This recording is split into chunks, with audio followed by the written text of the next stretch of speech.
Bueno, pues buenas tardes. Bienvenidos a esta que es la última mesa del 12º Coloquio Internacional de Hermenéutica Analógica.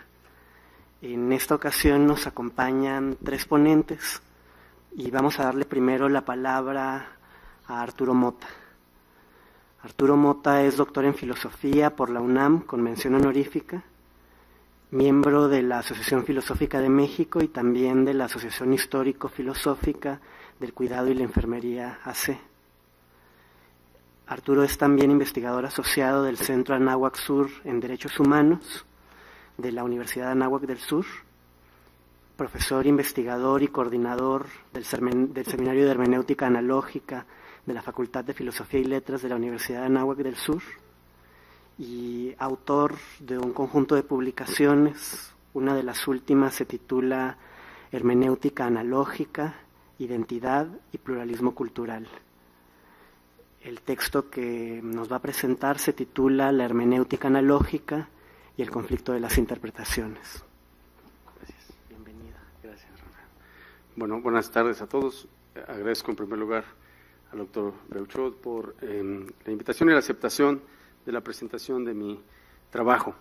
Decidí titularlo La hermenéutica analógica y el conflicto de las interpretaciones.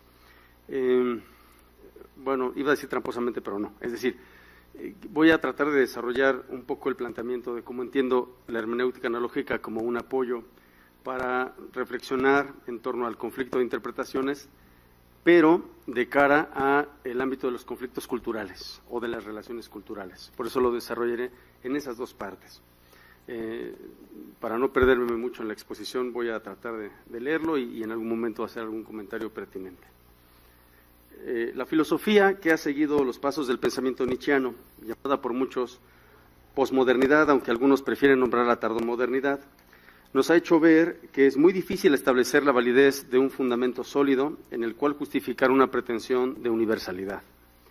Más aún, apelando a la enunciación de Nietzsche de que no hay hechos, solo interpretaciones, se han ampliado mucho los márgenes del conocimiento, en tal suerte que a falta de certeza de que un hecho sea resolutivo del conocimiento, el pensamiento solo puede conducirse por vía de la interpretación. Y la interpretación siempre es abierta y por lo mismo susceptible de ser nuevamente interpretada. Es la interpretación que se interpreta a sí misma, sin mayor límite o referencia que ella misma. Este camino de interpretación abierta es, por un lado, creativa, libre y amplia, pero por otra parte es una interpretación subjetiva, inalcanzable cabalmente. Desde este punto de vista, los límites se ensanchan tanto que parecen incluso desaparecer, pues se hace muy complicado aludir a un horizonte claro de sentido. Se hace muy difícil justificar la validez del conocimiento desde un fundamento sólido y estable, porque no hay manera de plantear un hecho, una realidad en sí que se imponga a la interpretación. En el desarrollo más contemporáneo del pensamiento, la hermenéutica se ha tomado también como una herramienta que sirve para hacer análisis de problemas filosóficos. Esto se lo debemos principalmente, en mi opinión, a Hans-Georg Gadamer, quien en su generoso estudio Verdad y Método, y siguiendo los pasos de su maestro Heidegger, nos muestra que la hermenéutica es también filosofía. Y es que la hermenéutica ha estado ligada tradicionalmente con la interpretación de textos, con la traducción de ellos, para hacerlos cercanos a sujetos que difieren en contextos y en culturas, para hacer próximas realidades y pensamientos lejanos. Así la hermenéutica se vincula con el lenguaje. En este sentido también resulta iluminadora para mí la reflexión heideggeriana. En efecto, en el parágrafo 32 de Ser y Tiempo, Heidegger plantea que la existencia se realiza en el modo del lenguaje, es decir, vivimos de alguna manera en el modo de la lingüisticidad. La comprensión es, por lo mismo, una interpretación de la existencia, una hermenéutica de la facticidad, una aproximación al sentido de la existencia como apertura. Cito: la interpretación no consiste en tomar conocimiento de lo comprendido, sino en la elaboración de las posibilidades proyectadas en el comprender. El círculo en el comprender pertenece a la estructura del sentido, fenómeno que está enraizado en la estructura existencial del Dasein, en el comprender interpretante, Fin de la cita. De ahí que la ya conocida afirmación gadameriana de que el ser que puede ser comprendido es lenguaje, nos señale que la comprensión es en realidad una interpretación, es un acto hermenéutico. La filosofía es entonces que se hace hermenéutica. Como ya dijimos, la hermenéutica se desarrolló inicialmente como una actividad intelectual que estaba orientada a la interpretación de textos. En un esquema muy general de análisis hermenéutico, el texto señala también al autor y al lector como elementos. El lector es quien interpreta, quien intenta asociarse o aproximarse a las ideas del autor por medio del texto.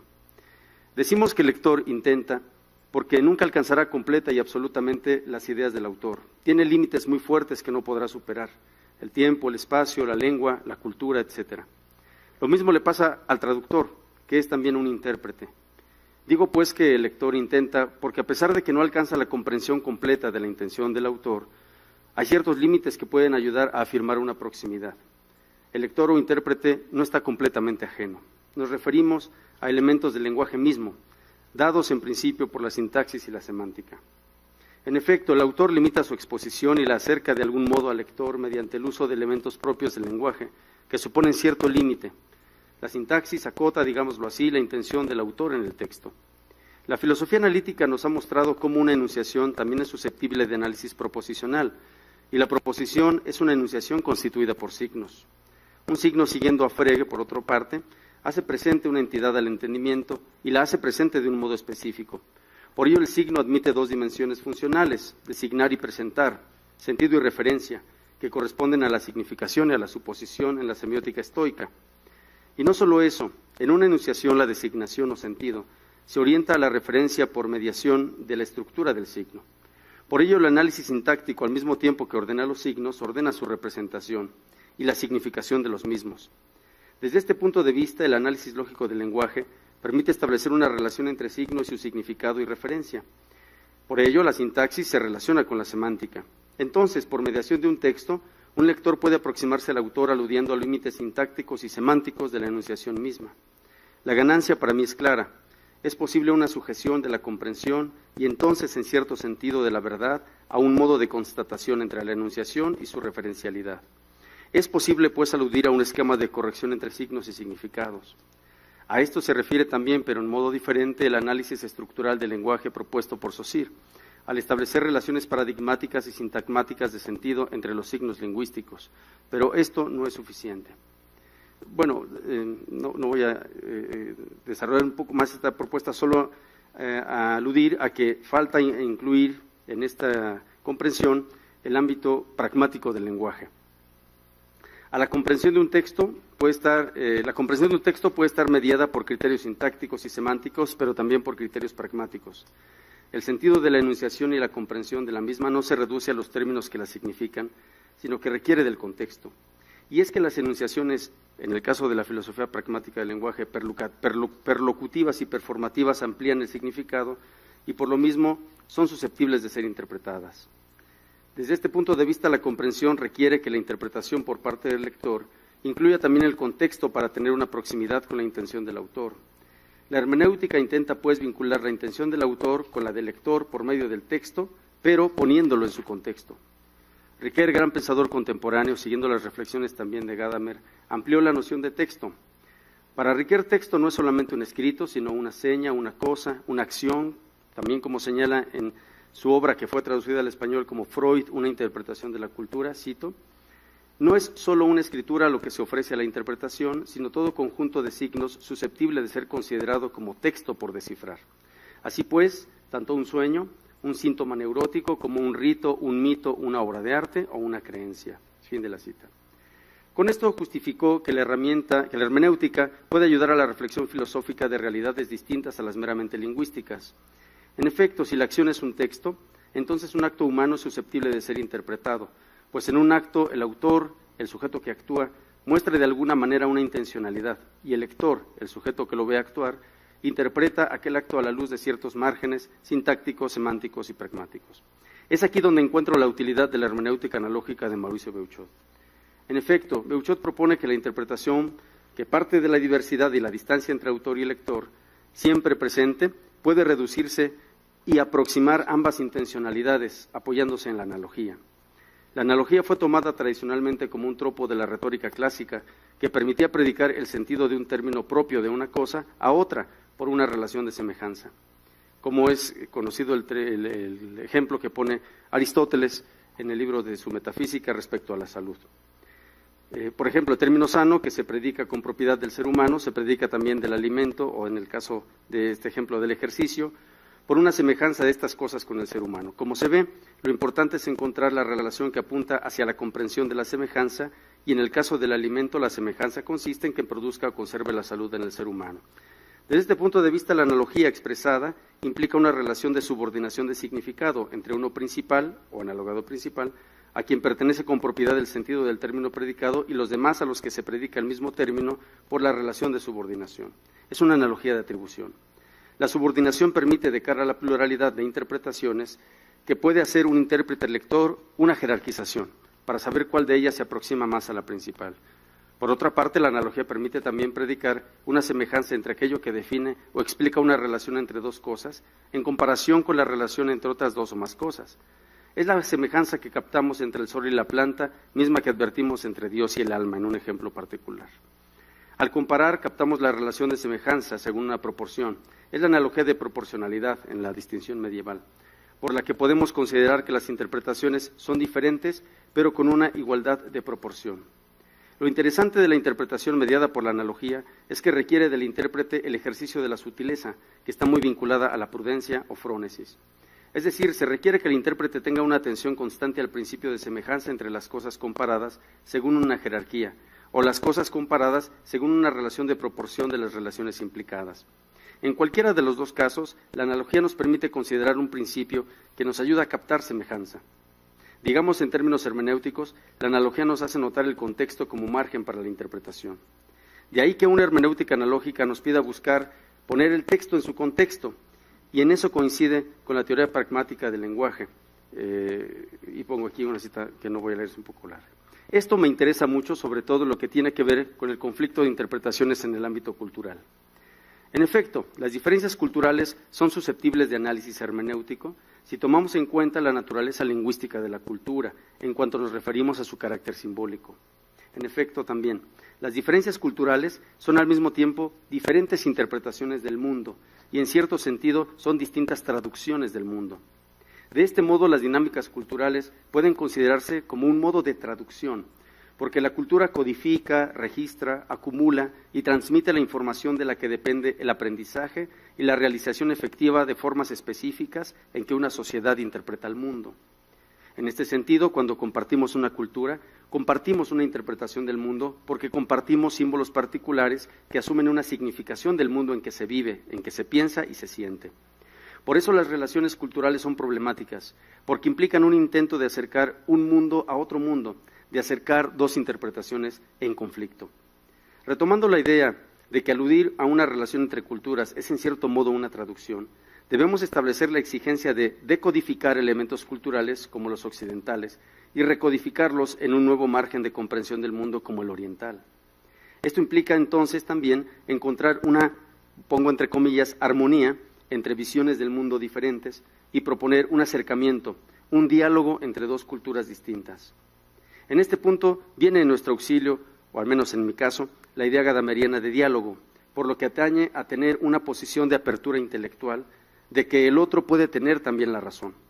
El diálogo supone, pues, tener como punto de partida un sentido de semejanza, de proximidad entre las culturas, no absoluta, por supuesto, pero y eliminar el prejuicio de que una cultura es mejor entre las demás por su estructura e instrumentos de conformación del pensamiento.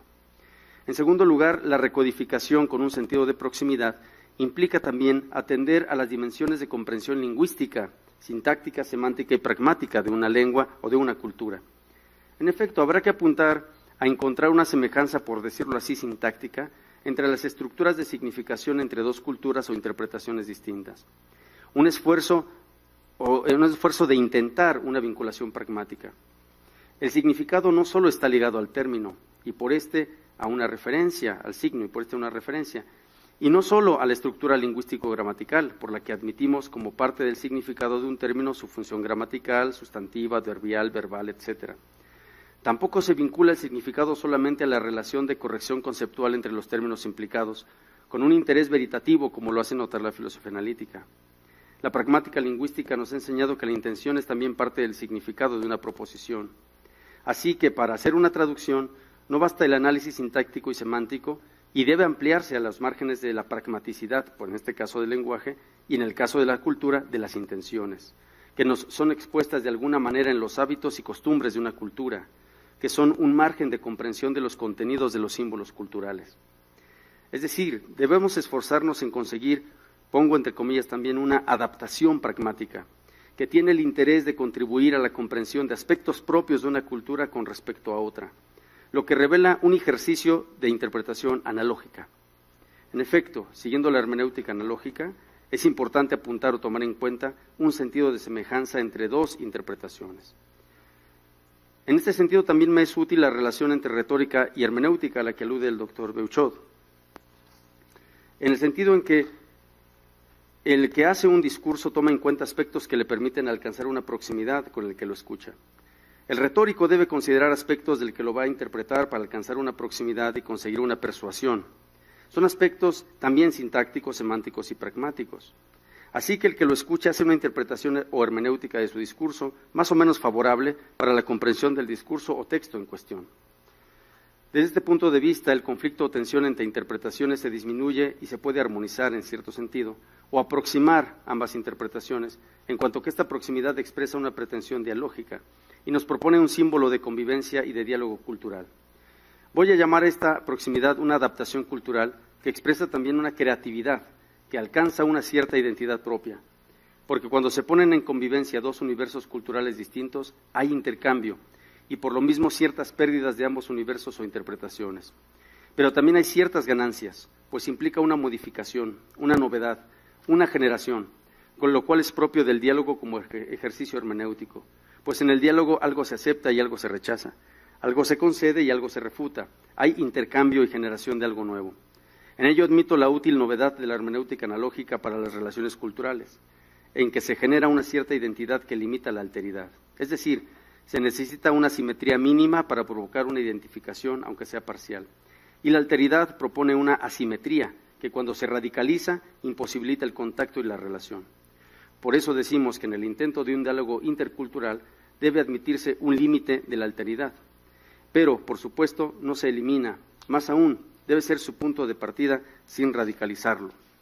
A la luz de este breve análisis, la hermenéutica analógica nos ayuda a explicar un cierto sentido de identidad cultural nueva sin eliminación de las identidades previas, un sentido analógico de la identidad, una identidad, como dice el doctor Beuchot, mestiza, en movimiento, pero sin aniquilación, al grado de que puede ayudar también a defender los derechos humanos en contextos pluriculturales, sin perder la especificidad de cada cultura, más aún tomando como punto de partida de lo más propio de las culturas. Eso nos permitiría incluir las exigencias culturales específicas, por ejemplo, de los pueblos indígenas, en el marco de un pensamiento jurídico, a partir de una misma dignidad entre los seres humanos, a partir de algo que nos identifica, contrario a la pretensión dispositivista contemporánea que homologa las diferencias, que las elimina como su punto de partida para conseguir eficacia en el ordenamiento jurídico social. Bueno, y como el tiempo ya se me ha agotado, agradezco su atención a mi presentación.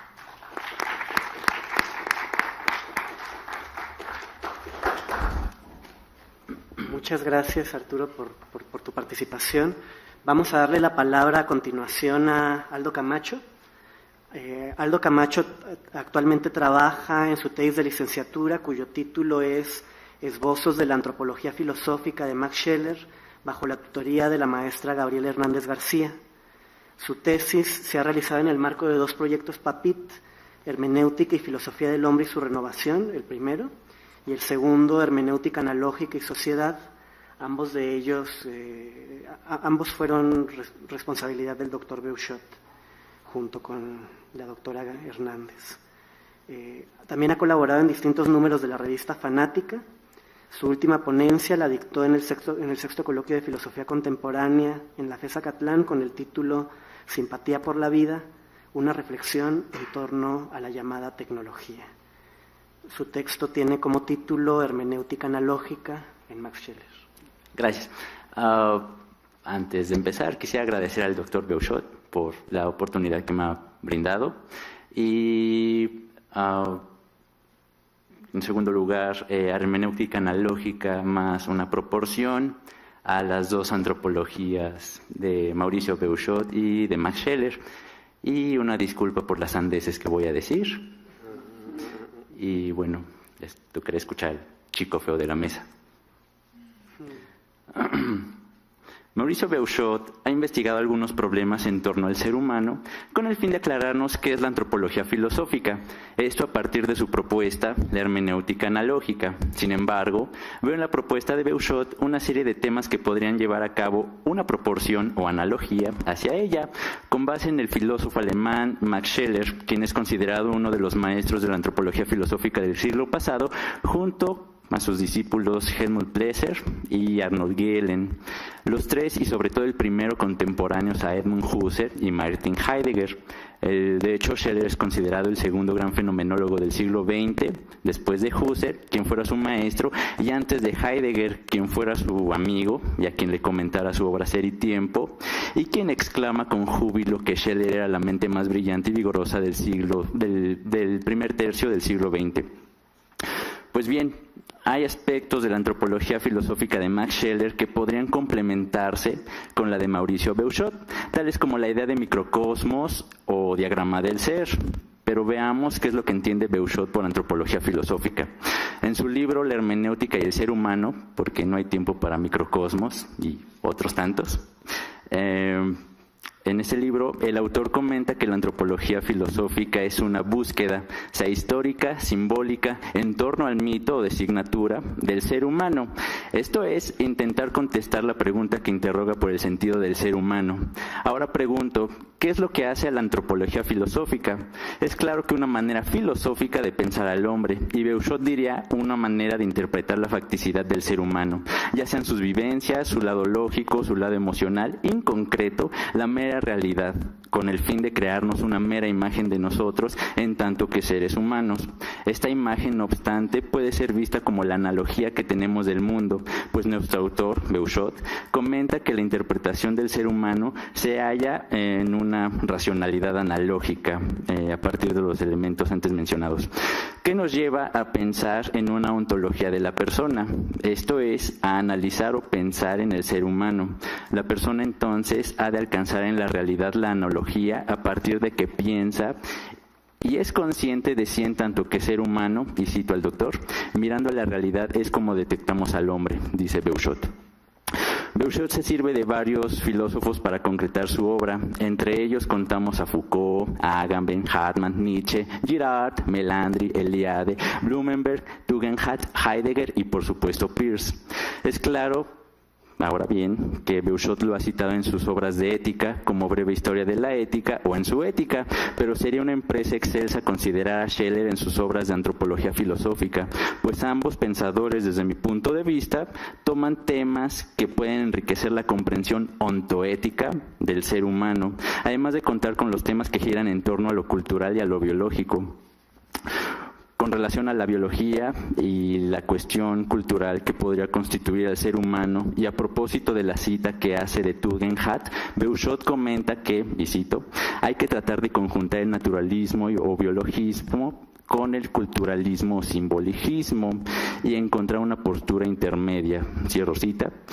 La postura analógica o intermedia de Beuchot, que Beuchot propone, se puede hallar en los textos de Scheler, en especial en su formalismo, Esencia y formas de la simpatía, y sobre todo sus dos textos de antropología filosófica, a saber, La idea del hombre en la historia y El puesto del hombre en el cosmos. En este último, que fue su última obra, Scheler lleva a cabo una diferencia entre el ser humano y los demás orgánicos, aludiendo a que la única diferencia que hay entre ellos es solamente de grados. Esto es, de tal o cual función ontológica que llegan a realizar en el universo. Este análisis, asimismo, parte de una serie de investigaciones en el campo de la biología de las plantas, de la etología y de la psicología para poder comprender al ser humano desde su singular puesto en el universo, dándonos a entender que el hombre vela por él y por los reinos de la naturaleza. De igual manera, dicha obra, o mejor dicho, la antropología filosófica de Scheler, culminaría con una metafísica del hombre. No obstante, como antecedente de ello tenemos que en Esencia y formas de la simpatía, Scheler piensa piensa en la simpatía del hombre hacia los reinos de la naturaleza para ser consciente del lugar en el cual pertenece, pero ha de comenzar naturalmente con el ser humano, esto es, llevar a cabo la simpatía por el hombre mismo para hallar comprensión de sí y de los demás. Dando más proporción con relación al tema de la simpatía, Beuchot sugiere que la antropología filosófica, llevada a cabo a partir de la hermenéutica analógica, es interpretar al otro, aceptándolo con sus diferencias, pues las diferencias son esenciales para realizar la convivencia y el orden entre seres humanos que pudieran plantear las soluciones a las problemáticas con las que se enfrentan. El ser humano, siguiendo a Beuchot, ha de interpretar vivencias. Cito al doctor: gemimos en la orfandad, los hombres somos huérfanos vergonzantes que no la reconocen, y cuando lo hacemos podemos aspirar un poco más de amor porque nos animamos a pedirlo. Fin de la cita. Por lo tanto, la interpretación beuchotiana de las vivencias puede estar relacionada con la simpatía schelleriana, pues la simpatía, según Scheller, es una comprensión de las vivencias emocionales del ser humano. Gemimos a la orfandad, dice Beuchot, porque nos interpretemos, pero esta interpretación debe elevarse a la comprensión ética y ontológica de los seres humanos. Gemimos a la orfandad, gemimos porque nos interpreten, porque nos comprendamos los unos a los otros. Me parece que, en primera instancia, la teoría de la simpatía de Scheller puede ser una proporción a la antropología filosófica de Mauricio Beuchot, guardando su distancia a la hora de hablar del culturalismo, pero manteniéndose al margen a la hora de hablar de biologismo, al menos para comprender el singular puesto que le pertenece al ser humano en el cosmos. Pues el mismo Beuchot, en relación con las signaturas, tema que no le corresponde a Scheller, dice: el ser humano firma, tiene signaturas como algo muy peculiar, con lo que marca su territorio y su identidad, pero también puede usar las signaturas para compartir, para relacionarse con otros. Cierro la cita. Por lo tanto, la simpatía y las signaturas tienen cierta analogía, cuyo propósito es la comprensión del ser humano, el tenernos los unos a los otros. Sin embargo, no hemos visto qué entiende Scheller por antropología filosófica, y según es una ciencia fundamental de la esencia y estructura esencial del hombre, de su relación con los reinos de la naturaleza y con el fundamento de todas las cosas, de su origen metafísico y espiritual en el mundo, de las fuerzas y poderes que mueven al hombre y que el hombre mueve, de las direcciones y leyes fundamentales de su evolución biológica, psíquica, histórico-espiritual y social, y tanto de sus posibilidades esenciales como de sus realidades. Fin de la cita. ¿Qué proporción podemos encontrar de Scheller para Beuchot, o entre ambos? Pues que ambos pensadores buscan la totalidad del ser humano, buscan su constitución lógica y emocional. Además, ambos piensan que la antropología filosófica se halla tras los problemas que señaló la filosofía de la historia, y por ello buscan una idea del ser humano. La diferencia radica en que Scheller no habla de signaturas ni de símbolo. Cito a Beuchot: las signaturas son las que nos permiten recobrar la analogía, incluso la cósmica, y con ello podemos conciliar la ontología. Cierro la cita. En Beuchot vemos algunas ideas de suma importancia, entre ellas que el hombre se comprende debido a las señas o signos que hay en sí mismo y con el universo, las cuales pueden repercutir moralmente y hallar el sentido ontológico del ser humano, es decir, pensar en la relación ética que hay entre el hombre y el universo, y pensar en el ser humano, en el ser del ser humano. El cosmos, para Beuchot, recobra su sentido etimológico como un orden que funciona de tal o cual manera. El hombre, para Beuchot, encuentra su analogía con el cosmos, pero a escala, como microcosmos, tal vez en la medida en que lo interpreta. ¿Cómo es esto?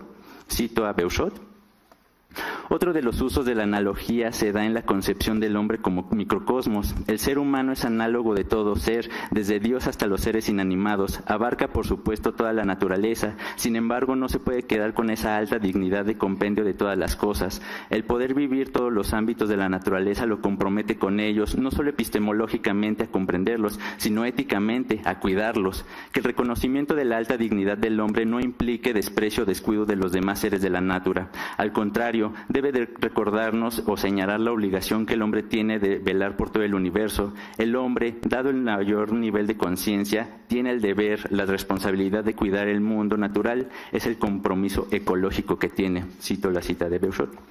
El ser humano ha de ser consciente del lugar que le corresponde en el cosmos. En Scheller vemos algo similar. Cito a Scheller: es el hombre en cuanto a microcosmos, un ente que, es la traducción de José Gauss, lleva en sí de todas las especies esenciales, él mismo es cosmórfico, y en cuanto ente cosmórfico posee también fuentes de conocimiento para todo el que contiene la esencia del cosmos.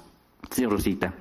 Beuchot y Scheller son análogos en cuanto piensan en el ser humano. El primero mira el cosmos como una imagen o símbolo del ser humano. El segundo mira el cosmos como el lugar que habita el ser humano. Y ambos están de acuerdo en que el hombre ha de comprenderlo en su totalidad para poder comprenderse en tanto que seres humanos. Comprender el ser de Júpiter, comprender el ser del perro, comprender el ser del alcatraz, para comprender qué somos en tanto que seres humanos. Estas comprensiones, siguiendo a ambos pensadores, son una suerte de comprensiones que van más allá de la ontología y de la ética, comprensiones de corte antropofilosóficos, porque lo que se muestra no se dice. El ser humano no necesita argumentos, dice Beuchot. Es claro asimismo que Beuchot piensa que la antropología filosófica comprende cierta parte de la ética, pero comprendiendo el ser del ser humano, es decir, atendiendo al problema ontológico del ser humano. Scheller, de manera similar, lo piensa. El pensar con demasía en los problemas éticos lo ha llevado a pensar directamente en el ser humano y más aún en su condición ontológica en el cosmos. Cito a Scheller: previa a la ética está la ontología, claro que aplicada en forma de antropología filosófica, como conocimiento del hombre, como comprensión del ser humano. Cierro cita. He ahí tal vez la comprensión de la racionalidad analógica. Nos acercamos a pensar en el cosmos en nuestra infinitud. ¿Qué es el hombre frente al ser humano? ¿Cuál es el ser del ser humano en el cosmos? ¿Dónde se encuentra el ser humano? Pues también se halla la responsabilidad ética de salvaguardar el cosmos. Esto mientras se pregunta sobre su lugar en él. Para terminar, por cuestiones de tiempo, quisiera detenerme en el concepto de intencionalidad. Beuchot retoma el sentido de intencionalidad de Aristóteles, la cual, según Beuchot, lo cito, significa la polarización o dirección de nuestras facultades hacia algo, hacia un objeto. Cierro cita. Asimismo, afirma que la intencionalidad no es solo dirigirse al objeto, sino un mero volverse cierto objeto. La intencionalidad, pues, en la antropología filosófica es de suma importancia para llegar a comprender el ser de cada realidad, esto es, para comprender el ser de cada ser que habita en el cosmos. Beuchot comenta, cito: la intencionalidad es lo que más nos perfecciona, sobre todo en el amor, ya que nos saca de nosotros mismos y nos vuelca hacia afuera, nos proyecta hacia los demás. Mientras más dirigida esté nuestra intencionalidad hacia el otro, más salud y realización tenemos. Es el cumplimiento de la analogía en la intencionalidad del hombre, sobre todo cuando es hacia su prójimo, hacia su semejante, hacia su análogo. Cierro cita. Ahora bien, Scheller recupera el sentido de intencionalidad que había sido transmitido desde Brentano a Freud y a su maestro Husserl, pero de una manera singular y muy análoga a la de Beuchot, a saber, como un mero entregarse al objeto, en el caso particular de Scheller, entregarse al ser amado para hallar el valor más alto y encontrar el ser del ser humano, un ser para el otro, un comprender con el otro la realidad. Pues bien, me parece que en algo estaremos de acuerdo los tres, yo me incluyo. La antropología filosófica requiere la disposición para poder pensarnos en tanto que seres humanos. Asimismo, la antropología filosófica necesita de una comprensión meramente amorosa para comprender nuestro ser, una intencionalidad hacia el cosmos para hallar la analogía entre seres humanos y entre los demás seres naturales. En Beuchot, por ejemplo, una entrega amorosa para hallar el valor de la persona en Scheller. Pues como bellamente dice Beuchot, cito: el hombre está llamado al amor, a abrirse a amar. Cierro cita. Tanto Beuchot como Scheller, y me incluyo, están seriamente preocupados por la situación de su tiempo. Scheller vivió la Primera Guerra Mundial y nosotros vivimos cosas que parecen ser peores. El incesante avance tecnocrático asedia a la humanidad, de manera que procura una abstención del pensar en serio. El despilfarramiento de la moral que vivimos en carne propia, de una manera sórdida, hórdida y escabrosa, entre otras cosas. Solo pensar en la existencia de un país llamado Corea del Norte. ¿Cómo es posible que exista algo así en plena segunda década del siglo XXI? Pero pensemos más de cerca, nuestro país, México, el municipio que radico, se llama Naucalpan. Cada semana al menos 1 o 2 jóvenes desaparecen, eso es lo que nos cuentan. ¡Ey, qué homo! Hoy más que hace 100 años necesitamos de una severa orientación, de amor, de repensar la pregunta que interroga por el sentido del ser humano. Hoy urge hallar a la persona que hay en cada uno de nosotros como seres humanos. Hoy urge estar más unidos entre seres humanos para cuidar de nosotros, no 2 horas, sino toda una vida, pues se supone que somos nosotros, los seres humanos, quienes velan por la vida entera. Transmitir nuestras analogías con los demás y con las siguientes generaciones para no perdernos más, porque es fáctico que el ser humano se encuentre perdido en perfidias, pues hoy más que nunca el ser humano es un ser pérfido de la naturaleza, consigo mismo y con la vida en general, que sirve el presente, a pesar de las grandísimas diferencias que podemos tener, como una propuesta al doctor Mauricio Beuchot para tomar en cuenta a Max Scheler en algún trabajo futuro sobre antropología filosófica, si es que así lo desea, teniendo en cuenta las proporciones o analogías que he intentado hallar entre ambos filósofos. Gracias.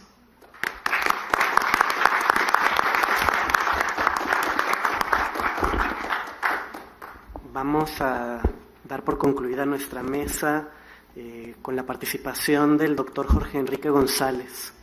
Jorge Enrique González es doctor en Letras y Ciencias Humanas por la Universidad París X, magíster en Filosofía Latinoamericana por la Universidad Santo Tomás, especialista en Sociología de la Cultura en la Université de Aix-en-Provence y profesor asociado en dedicación exclusiva de la Facultad de Ciencias Humanas de la Universidad Nacional de Colombia. Es director del Grupo de Investigación Cultura y Nación en el Centro de Estudios Sociales de la Universidad Nacional de Colombia e investigador invitado honorario del Seminario de Hermenéutica del Instituto de Investigaciones Filológicas de la UNAM. Entre sus publicaciones más recientes se encuentran Análisis Cultural Hermenéutico, de 2016, Fundamentos Hermenéuticos en 4 corrientes sociológicas contemporáneas, de 2013, El concepto de ciudadanía en Colombia, una mirada sociohistórica, publicado en francés en el libro dirigido por Uribe, Sociabilidades, Ciudadanías y Vínculos Sociales en América Latina, de 2013. Muchas gracias. En esta ponencia paso a referirme a un problema que considero central de la racionalidad analógica, que es la manera como consideramos la alteridad. Y lo haré especialmente enfocándome en la forma en que aparece registrado este problema en la época contemporánea en algunas disciplinas de las ciencias humanas y sociales, con un énfasis especial en la sociología, en la medida en que es entre las ciencias humanas y sociales aquella que quizás más se ha interesado por este problema. En una carta dirigida en 1934 por Edmund Husserl a Alfred Schutz, le comentó que finalmente había tomado la decisión de no publicar el segundo volumen de su libro intitulado Ideas, porque consideraba que en ese no había encontrado una solución satisfactoria al problema de la intersubjetividad, que sí creía haberlo encontrado posteriormente en las meditaciones cartesianas. A ese respecto, el punto de vista de Schutz distó mucho de concordar con tal apreciación, pues consideró que ese tipo de solución se encontraba atrapada en una fenomenología trascendental, en la que el problema de la intersubjetividad estaba expresada en términos egológicos. Según Schutz, esta perspectiva impide explicar cómo los egos logran un conocimiento compartido, sin que previamente se haya construido un entorno de signos culturales que permitieran la comunicación. Difiere de la consideración según la cual cada estructura de significado puede analizarse en función de la estratificación de significado que le es esencial, labor que, a juicio de Husserl, solo podría hacerse por vía eidética. Por el contrario, para una concepción intersubjetiva de la fenomenología, el punto de partida debe ser la actitud natural de los actores sociales en el mundo de vida cotidiano, en el que usualmente no se presta atención a los actos de conciencia que una vez le dieron significado, sino que presupone, sin cuestionamientos, una serie de contenidos significativos de alta complejidad que constituyen su entorno cultural.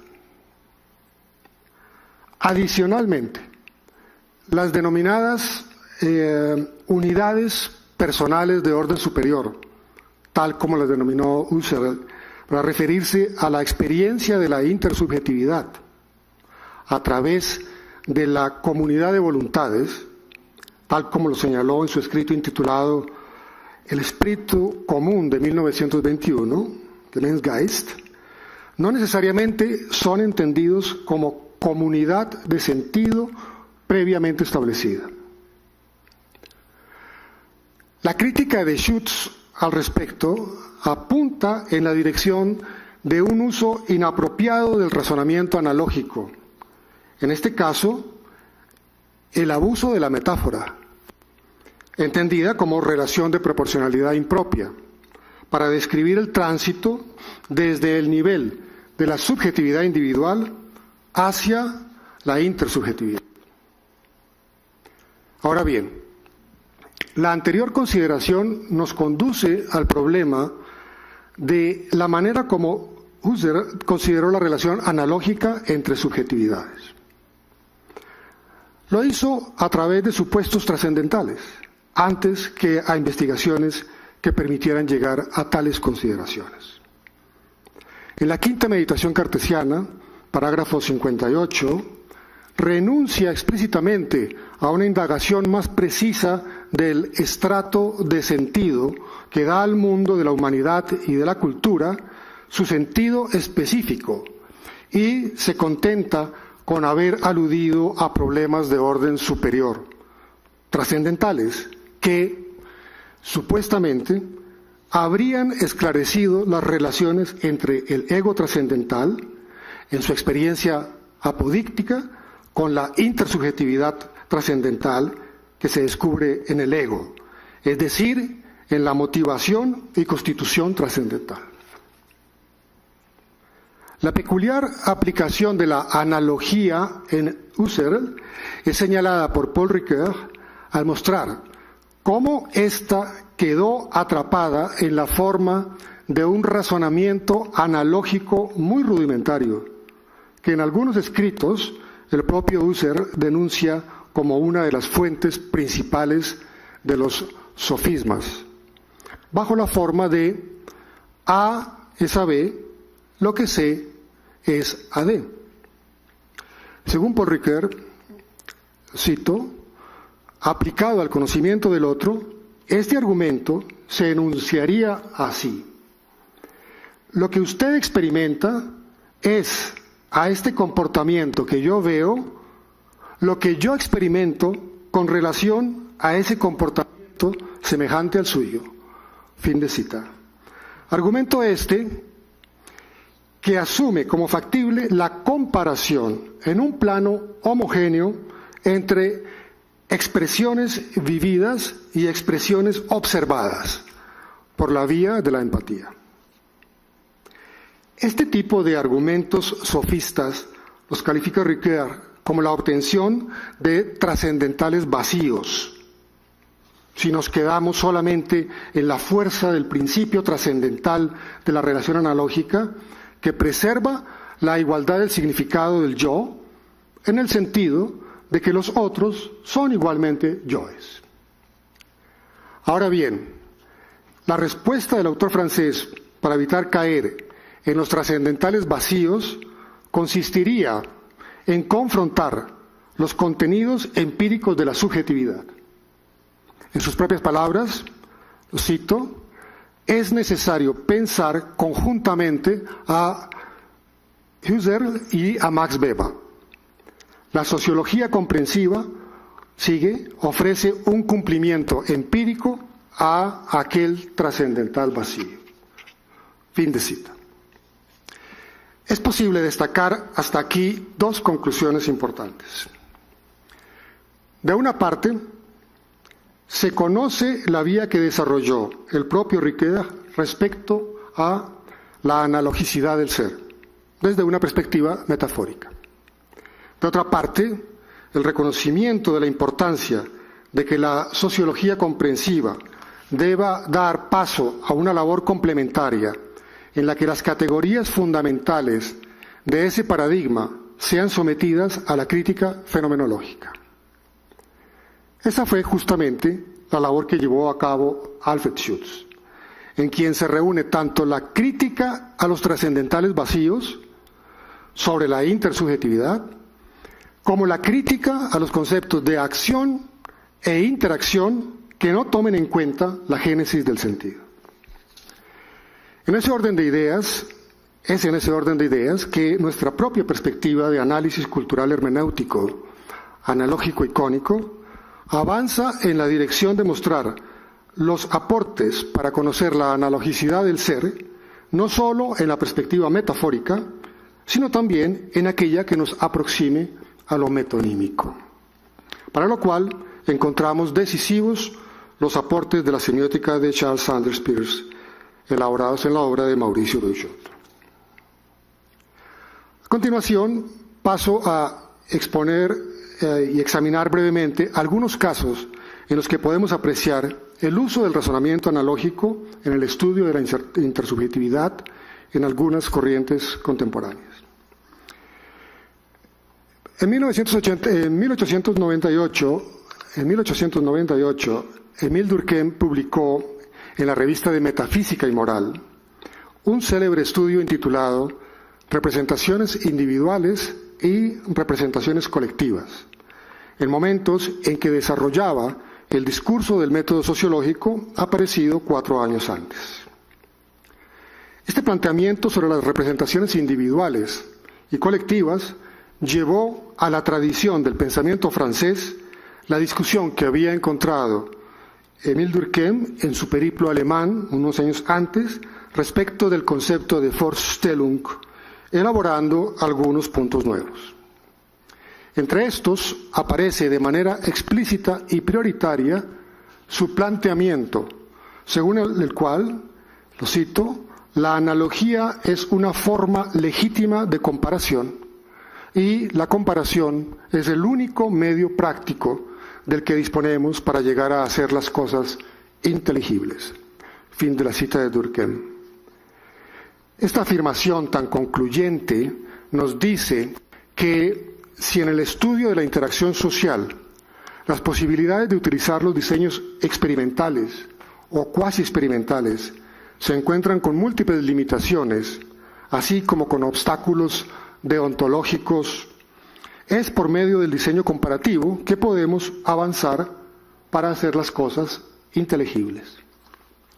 Entonces, esa inteligibilidad tiene mucho que ver con las condiciones de posibilidad del conocimiento de la interacción social. Para los propósitos de nuestra argumentación en esta ponencia, relacionados con los aportes del razonamiento analógico en el estudio de la interacción social, se debe añadir que el conocimiento que exhibió Durkheim de los planteamientos pragmatistas de Charles Sanders Peirce respecto de su aporte a la teoría del conocimiento y en particular de una teoría de la verdad eran muy limitados. Fue en uno de sus últimos cursos en la Sorbona de París, poco antes de su fallecimiento, cuando en el año universitario de 1913 a 1914 abordó el problema de las relaciones entre el pragmatismo y la sociología. Conocemos el contenido de esos planteamientos gracias a las notas de clase recogidas por Armand Cuvillier y publicadas por la Librería Filosófica de Joseph Vrin de París en 1955. En esas notas de clase se puede apreciar que la referencia al pragmatismo de Peirce se redujo a 2 fuentes. La traducción a la lengua francesa del artículo How to Make Our Ideas Clear, que apareció en el Popular Science Monthly de 1878, y el artículo intitulado Pragmatism del Dictionary of Philosophy and Psychology, editado por James Mark Baldwin en 1905. La relación entre estas dos fases de la obra de Durkheim muestra que la ausencia de claridad y profundización en la semiótica impide establecer que el razonamiento analógico por la vía de la abducción se constituye en un valioso elemento en la lógica del descubrimiento científico y no en un método de demostración propiamente dicho, tal como se lamentaba el autor francés. El tratamiento que recibe el razonamiento analógico en una obra más reciente, tal como la del estadounidense Howard Becker, tampoco es afortunada en ir al fondo del asunto. En efecto, en un libro publicado hace poco, en el que sintetiza las reflexiones de su extenso trabajo de investigación de la interacción humana, dedica uno de los primeros capítulos a precisar el papel de la analogía en su forma de razonamiento, en el que se propone construir teoría social a partir del estudio comparativo de casos. Al respecto señala que para avanzar en el estilo de investigación por casos, su modalidad preferida, en la que, a partir de un caso básico, intenta encontrar otros semejantes para identificar sus semejanzas y diferencias, el razonamiento por analogía resulta de mucha utilidad en cuanto a su capacidad heurística. La verdadera utilidad de la analogía reside en que ofrece materia para investigar. Sobre este punto argumenta Becker lo siguiente, lo cito: lo que uno puede obtener de los razonamientos por analogía a partir de casos conocidos no es un conocimiento garantizado sobre una población entera de casos similares, sino algo más valioso, dice, y menos efímero: una colección de preguntas investigables, vinculadas entre sí en torno a un conjunto de fenómenos relacionados, ideas que pueden orientar nuestro trabajo desde los primeros momentos en los que surge el interés y durante el transcurso de la investigación propiamente dicha. Hasta ahí Becker. La forma como concibe la utilidad del razonamiento analógico lo inscribe lejos de las pretensiones de la teoría abstracta, para acercarse de manera decisiva a la esfera del saber práctico de los actores sociales en interacción, para lo cual resultaría de mucho interés extender esta forma de razonamiento a los ámbitos de vida cotidiana en el que tal saber se desarrolla. Me refiero a la vigencia y extensión que adquiere tal tipo de razonamiento en la vida cotidiana, la analogía, que constituye el antecedente indispensable para el trabajo de investigación, en el que, desde este punto de vista, establecemos relaciones analógicas entre el saber práctico y el saber especializado de las ciencias humanas y sociales. Otro reciente trabajo, intitulado El arte de la teoría social, del profesor de la Universidad de Princeton, Richard Svedberg, avanza en la identificación del papel del razonamiento analógico en la investigación de la interacción social, cuando encuentra que, para responder a la pregunta formulada desde 1629 por Francis Bacon en el Novum Organum, respecto de las estrategias para crear conocimiento, evitando los errores de los empiristas, quienes, como si fueran hormigas, acumulan y acumulan datos, o de los racionalistas, que como las arañas tejen y tejen redes para sí mismas, estaría en el razonamiento analógico. Para desarrollar la propuesta de Bacon, en el sentido de seguir la vía de las abejas en la producción del dulce néctar del saber, Svedberg encuentra indispensable el uso de 3 modalidades del razonamiento, a saber, la analogía, la metáfora y la identificación de patrones. No es extraño encontrar que el fundamento de este autor es explícitamente la lógica y la semiótica de Peirce, aunque se ganaría mucho en precisión si acudimos a establecer que en la analogía está presente, sobre todo en la iconicidad del signo en sus diversas manifestaciones. En efecto, luego de reconocer el papel central del razonamiento analógico en la producción de conocimiento científico, Svedberg se detiene a desarrollar el papel de la metáfora y los patrones, the patterns. Respecto de estos últimos, entiende que contiene a las figuras y los diagramas. Su análisis se enriquecería más si se precisa que en estas variantes del razonamiento está presente la relación de proporcionalidad de una manera diversa y no homogénea como lo pretende. Así, por ejemplo, en tanto que íconos, en las imágenes tenemos presente una relación de proporcionalidad desigual o de atribución, en tanto que en el diagrama asistimos a una relación de proporcionalidad propia. En cuanto a la metáfora, es la relación de proporcionalidad impropia la que opera. Este tipo de precisiones resultan de mucha importancia para avanzar en la interpretación del sentido de textualidades, especialmente en el caso de las textualidades no lingüísticas.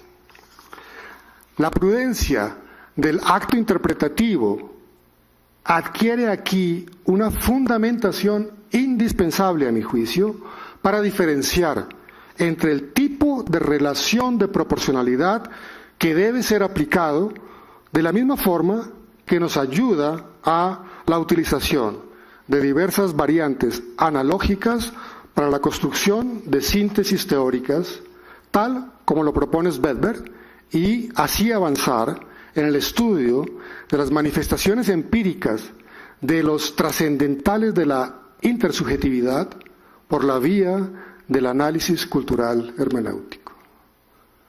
Muchas gracias.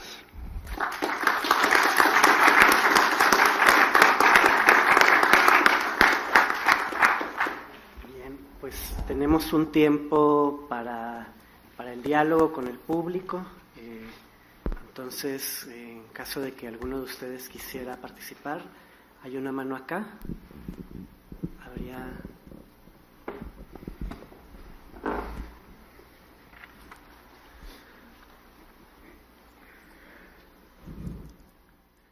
Nay qua rèn đá ni so ni ba ni cả tang onan na ni so ta ba ni so ya ni ya ma ya sa ni an oriano ya na wi el abrazo mañanero del rocío. Pero Rocío es sensible a la luz del sol. Muy buenas tardes a todos, señores catedráticos, profesionistas. Yo quisiera hablar un poquito acerca de la lengua de tonos, lengua tonal de la comunidad Trique del estado oaxaqueño.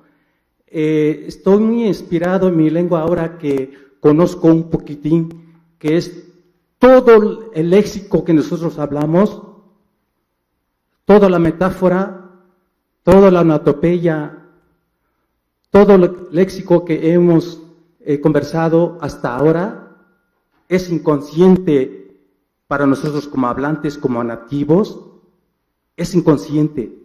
Pero ahora me estoy acercando aquí a la Escuela Nacional, la Escuela de Antropología, estoy acercando con los lingüistas. Y ahorita estoy trabajando mi lengua y ciertamente si yo digo luna, ya vi,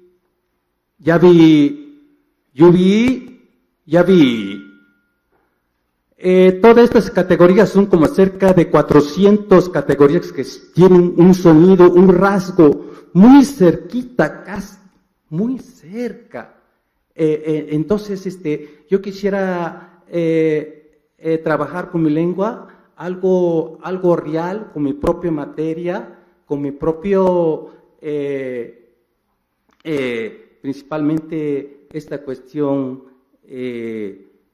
desde la lengua, ¿no? Desde el interior de nosotros, y dar a conocer propiamente la materia prima, hacerlo realidad. Pero me he topado muchos obstáculos, ¿no? En todas las secretarías, pues, también, porque mi problema, tengo muchas cosas que hacer en mi lengua, pero me he topado, ¿saben? Económicamente no se puede avanzar, ¿no? Pero tengo borradores, pero hasta ahí estoy, y gracias, y le agradezco. Muy buenas tardes a todos.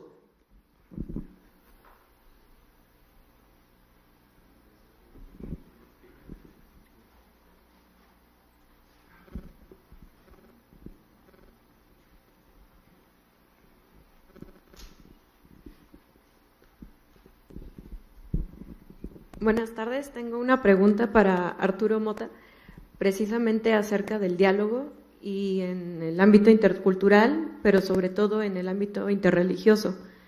Estaba pensando cómo se puede llevar esta idea del diálogo fuera de la academia, y por ejemplo, estaba pensando en el ejemplo del Papa Francisco hace unas semanas que fue a Georgia, y el padre ortodoxo lo saludó, le dio la bienvenida, y cuando fue a celebrar misa, precisamente, el estadio donde celebró estaba casi vacío. Entonces, bueno, el Papa decía que hay que ver también las diferencias, ¿no? Lo que en este sentido la hermenéutica analógica también propone, ver no nada más las similitudes, sino las diferencias para poder tener un diálogo. Ahí, ¿cómo se puede? Bueno, eso es un ejemplo. Pero fuera de la academia, aquí por ejemplo, en México, ¿cómo lo puedes llevar a cabo, ¿no? Gracias. Bueno, mira, voy a responder primero con una experiencia personal. En septiembre del año pasado estuve en Beirut en un congreso sobre diálogo y violencia religiosa, y fue muy interesante la experiencia en este sentido. Fue para mí muy complejo hablar en categorías desarrolladas en Occidente a una comunidad incluso académica que había desarrollado pensamiento en categorías de otro tipo, orientales. Fue complejo, pero hubo un cierto tipo de encuentro de alguna manera, y eso me inspiró para desarrollar algún tipo de trabajo en este sentido. Te doy razón en cuanto que, y sigo en eso, me apoya mucho, me ayuda mucho la hermenéutica analógica del Dr. Beuchot, porque para comenzar la proximidad hay que entender primero la diferencia, o tomar en cuenta la diferencia como punto de partida, pero tratando de alcanzar una cierta semejanza que oriente el ejercicio de la comprensión para permitir un poco de diálogo. Me explico solo un poco más. Me baso también un poco en la idea creo que se atribuye a San Jerónimo, el traductor de la Biblia a la lengua latina, la Vulgata. Según entiendo por la tradición, se atribuye a la idea de que en la traducción no se traduce palabra por palabra, sino sentido por sentido, que es una mejor traducción.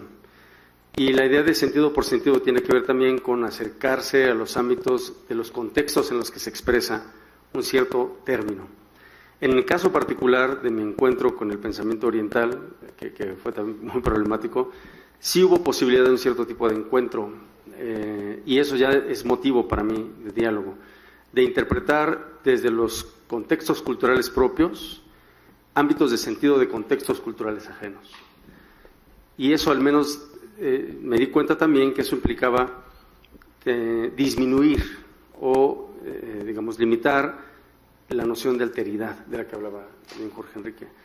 Cuanto más rica sea y me di cuenta que cuanto más rica sea la alteridad o la noción de alteridad, menos posibilidades de encuentro, hay que disminuirla un poco más. Por eso la analogía me ayuda mucho, porque busca semejanza en proporción, no es una identidad absoluta, es conservando fundamentalmente las diferencias, pero tratando de encontrar una proporción en la semejanza que se puede lograr cercanía, proximidad y una comprensión limitada de los contextos en función de los cuales los sentidos también pueden tener cierta proximidad. Entonces, concluir el diálogo, cuando decías del diálogo. Yo creo que en México tuve también otra experiencia, ya muy joven, viví en una comunidad en Chiapas, en la zona alejada del centro de las ciudades, cuando todavía vivía don Samuel Ruiz.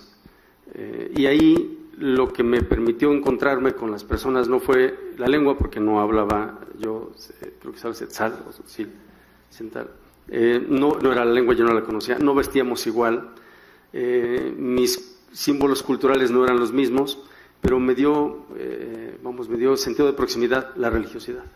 Es decir, la creencia en ciertos referentes religiosos fue lo que provocó en ese caso particular un encuentro entre dos ámbitos culturales distintos que en principio estaban en conflicto. Por eso hablé un poco del conflicto muy apresuradamente. Para disminuir el conflicto, una búsqueda de semejanza proporcional. Y en eso yo creo que la hermenéutica analógica puede ayudar mucho a empezar a generar ámbitos de justificación de diálogo y de generación de modelos de enseñanza en el ámbito del diálogo intercultural también, particularmente. Gracias, Betty.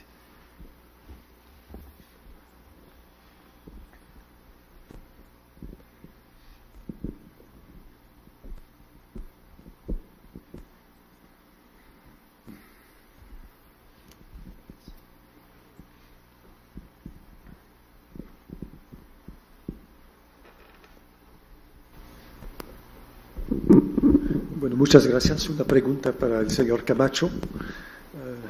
Me ha gustado mucho la presentación de las semejanzas, las analogías entre el pensamiento de Max Scheler y de Mauricio Bouchot. Eso me pareció muy exacto, pero tengo algunas preguntas sobre qué es, según usted, la tarea de la antropología y qué tipo de conocimiento brinda la antropología. Tradicionalmente la antropología debía brindar algo como una definición del ser humano, del hombre, y una definición de lo que distingue el ser humano de los otros seres del mundo. Y eso hay en Max Scheler seguramente, cuando dice, por ejemplo, que el ser humano es el ser que puede decir no, que es casi una definición esencial. Y mi pregunta a usted es si la antropología, según usted, puede brindar afirmaciones esenciales sobre el ser humano. Puede decir algo sobre el ser humano comparable a la definición clásica, digamos, del ser humano como animal racional. Y otra pregunta para usted, ¿se pueden esperar también de la hermenéutica analógica del señor Bouchot afirmaciones esenciales sobre el ser humano en una antropología? Gracias, doctor Rondán.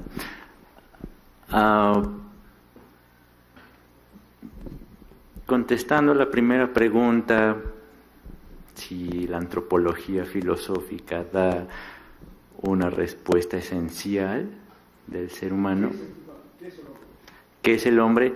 No lo creo, no creo que defina, no creo que nos dé una respuesta dura sobre el ser humano, pero sí nos puede motivar a ser conscientes de que somos seres humanos en este mundo y tener en cuenta los elementos que nos hacen ser seres humanos, tales como la racionalidad, las emociones. Creo yo eso. Scheler, por alguna razón, no publicó su antropología, no sobrevivió a la posguerra. Decía que tenía una antropología de corte epistemológico, fenomenológico, ontológico, metafísico, biológico, psicológico y antropológico social. Pero solo nos quedaron sus dos introducciones a la antropología filosófica la idea del hombre de la historia y el puesto del hombre en el cosmos. Y en el primero sostiene que el concepto de hombre, desde Platón, Aristóteles hasta su tiempo, ha sido tomado de una manera, diría el doctor, muy unívoca, porque es racional, solamente racional, o solamente es un homo faber de puro sentimiento. Y él dice, no, tiene que haber algo que equilibre las dos posturas. Y según mi interpretación, sostiene que la teoría de la simpatía puede equilibrarla. No estoy muy seguro si haya alguna respuesta sólida que se pudiera sostener para responder qué diablos es el ser humano. Olvidé la segunda pregunta. Perdón. He olvidado. Tal vez hay otra manera de preguntar lo mismo. ¿Queda algo en la antropología, sea la de Scheler, de Mauricio Beuchot o la suya, queda algo en la antropología de la distinción del ser humano? Cada antropología quería destacar algo que distingue los otros seres humanos, los seres humanos de todos los otros seres, y que pueda fundamentar algo como una dignidad humana. Uh-huh. Se habla a menudo de la dignidad humana, ¿no? Cada cual habla de ella, se habla de ella en las constituciones de todos los países, pero la pregunta filosófica es ¿qué fundamenta la dignidad humana? ¿No? Uh-huh. Y a mi parecer pertenece a la antropología a responder a esa pregunta, ¿o no? Sí, creo que sí, y creo que está desde Pico de la Mirandola, ¿no? Está desde Pico de la Mirandola, pasando por Kant en su antropología. Scheler no la desarrolla porque su postura antropológica es consecuencia de su axiología, de su teoría de los valores, la cual sostiene que por medio de unas intuiciones a priori, que entiende su a priori de una manera particular, a través del sentimiento podemos captar los valores. Él dice la esencia de los valores. Y me imagino que está dando por hecho que el ser humano tiene que recuperar su dignidad, y más por el tiempo que está viviendo, cada texto en su contexto. Era la Primera Guerra Mundial. Sostenía que el ser humano tenía que recuperar su dignidad. En el caso del doctor Beuchot, está en infinidad de libros. En Microcosmos, el hombre como compendio del ser, cuando habla de ética y antropología, sostiene que el ser humano,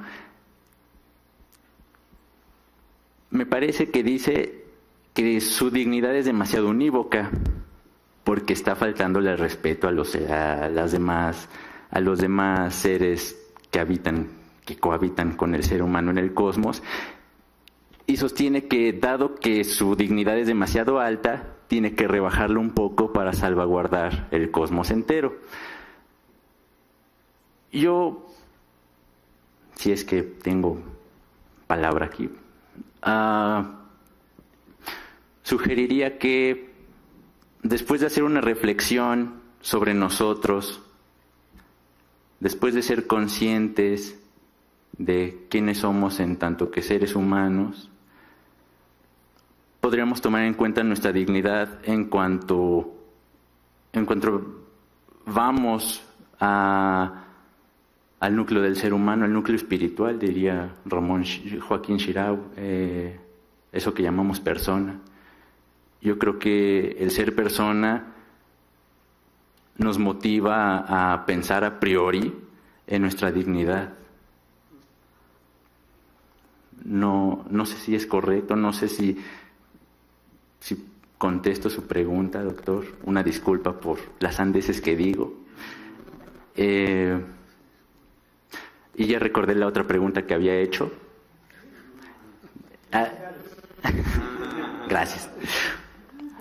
Sobre la antropología de Beuchot, Era algo. ¿Sí qué? ¿Sí había qué? Proposiciones esenciales sobre el ser. Sí las hay. En dos de sus textos, Microcosmos y el ser humano y la hermenéutica, incluso en su último texto, sobre el que está editado aquí, de lo Triángulo de Enigmas, y en Metafísica Poética, rescata muchos rasgos esenciales del ser humano como análogo al cosmos, siguiendo la corriente pitagórico-órfica de Microcosmos. El cosmos entero es un símbolo para el ser humano que lo interpreta, y a partir de ahí puede interpretar a los demás. Yo creo que es un carácter esencial del ser humano en la antropología de Beuchot. Y una disculpa, otra vez.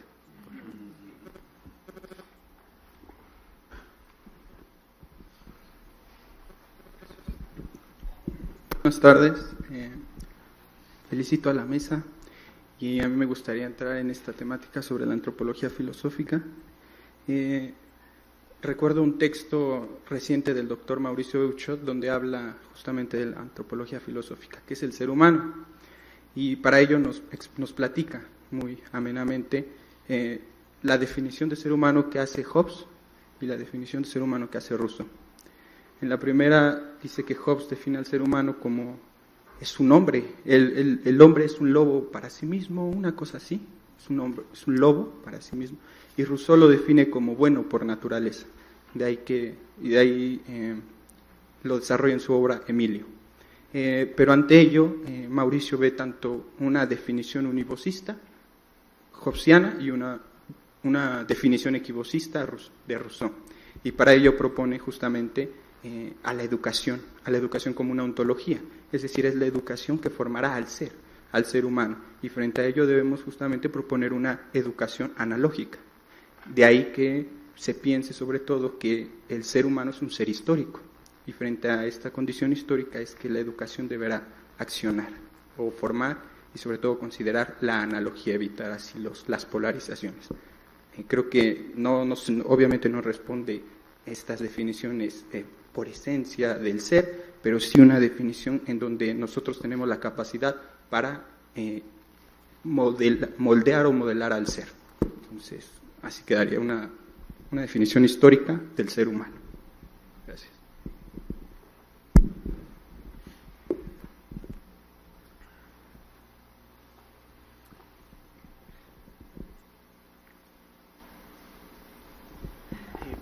Bueno, tercio en la mesa, aprovechando que estoy acá, porque me preguntaba Aldo si la pregunta que se te ha hecho y en realidad no solo a ti, sino a todos los que están aquí, ¿no?, sobre qué sería aquello que fundamentaría la dignidad del ser humano, no está en parte motivada por la forma en que terminaste tu ponencia. O sea, referir, aunque fuera de pasada, a las cosas que han estado ocurriendo en Naucalpan, en el Estado de México, estos feminicidios cruentos, significa poner públicamente un contexto en el cual la pregunta por la humanidad y la deshumanización se vuelve pertinente, ¿no? Y quizá ese contexto obligaría a una reflexión no solo tuya, sino colectiva, sobre el fundamento de la dignidad del ser humano en contextos de deshumanización, que aproveche a estos autores que se han desplegado, no solo en este día, sino en los días que ha durado este coloquio, no solamente exegética, es decir, no solamente qué dijo Beuchot o Scheller, sino en qué medida esto puede servir para afrontar una situación frente a la cual la filosofía tiene que presentarse como responsable. Y bueno, nada más quería terciar porque me parece que es un contexto que le da mucha pertinencia a lo que ha ocurrido en estos días, en este coloquio. Sí, creo que necesitamos de ilusión, diría Joaquín Xirau, para volver a pensarnos como seres humanos y olvidar nuestras diferencias. No sé, me gusta mucho su texto Amor y Mundo, y habla mucho de la ilusión para una ilusión metafísica, para pensar en la pregunta que interroga por el sentido del ser humano. Me quedo con eso, con la ilusión.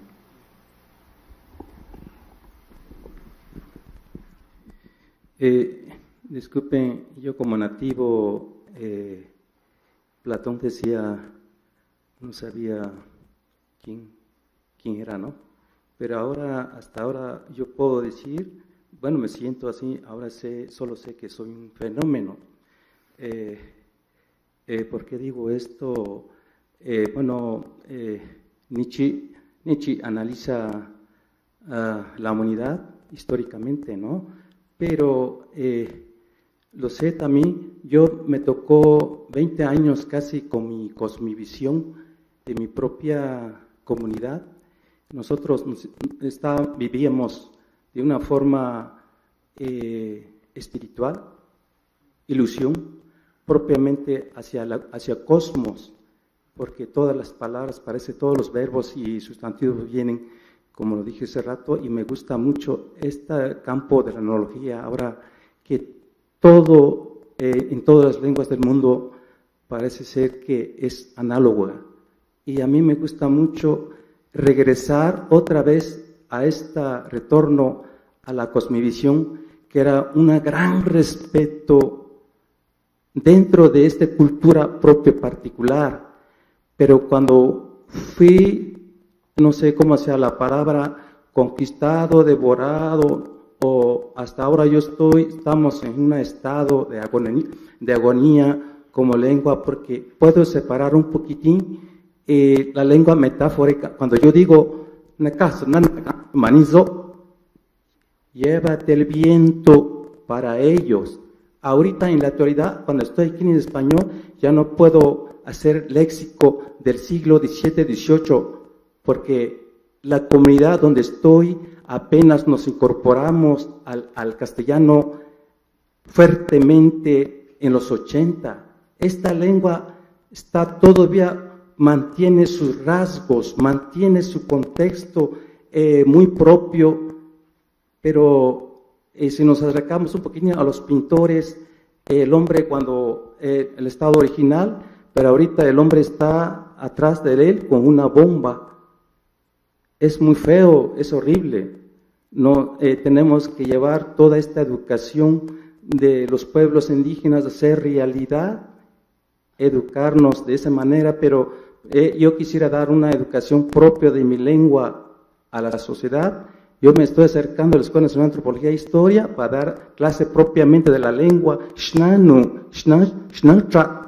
lengua de tonos, lengua de cantos, pero necesito tener papel, me piden papel, pero ¿por qué no estudiar propio la lengua que tiene toda esa forma de cosmovisión?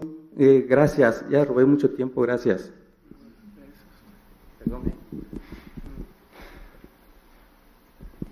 Hola, yo soy Josafat, soy sociólogo. Me gusta hablar reflexionando y incorporando, por supuesto, las lecturas, ¿no? Pero más por mí mismo.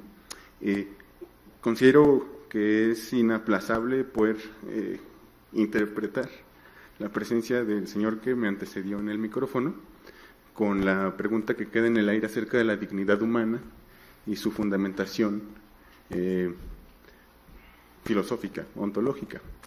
Pues justamente creo que de lo que se trata en la actualidad sobre el ser humano es que hemos quizás sido arrebatados de esa capacidad comprensiva, analógica, entre todas las culturas, y pues en la educación pública, en la educación gratuita, pública, estatal, en la que me crecí, ¿no? En la que muchos sobrevivimos, pues se nos hace olvidar esa singularidad, ¿no?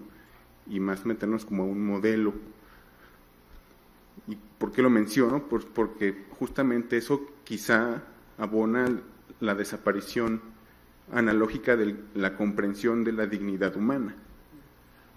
Pues es que es imposible salir dignificado de un ambiente desdignificante.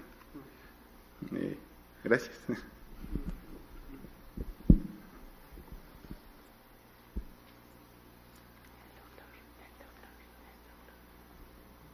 Bueno, pues a nombre mío y de las personas que están en la mesa queremos agradecerles a ustedes por sus textos y a todo el público por la reflexión compartida, que ha sido muy gratificante, y nos vemos en un momento más para la clausura del coloquio. Muchas gracias. Gracias.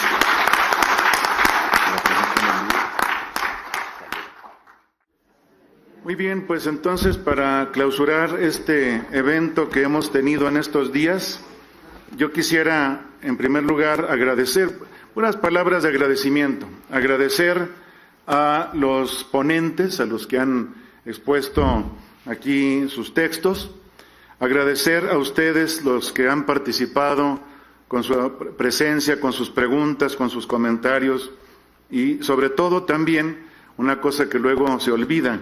Quiero agradecer a las personas que han apoyado, a los muchachos que nos han ayudado, los becarios y todos los jóvenes que han estado trabajando en este evento, porque sin ellos no hubiera podido hacerse realidad.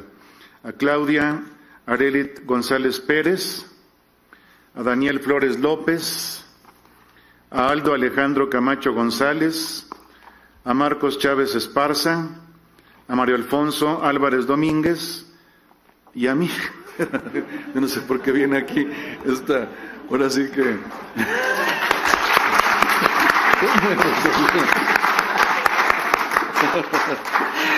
Bien, desde luego agradecerle al doctor Mauricio Beuchot, a las autoridades del instituto, al doctor Mario Ruz, director del instituto, al maestro Fernando Rodríguez Guerra, el secretario académico, por todas las facilidades para la realización de este acto y a este coloquio, y a todos ustedes también por su entusiasta participación. Así que, pues clausuramos, por favor, de pie, y siendo las 17:33 del 13 de octubre de 2016, declaro formalmente clausurado este 12º Coloquio Internacional de Hermenéutica Analógica. Muchas gracias.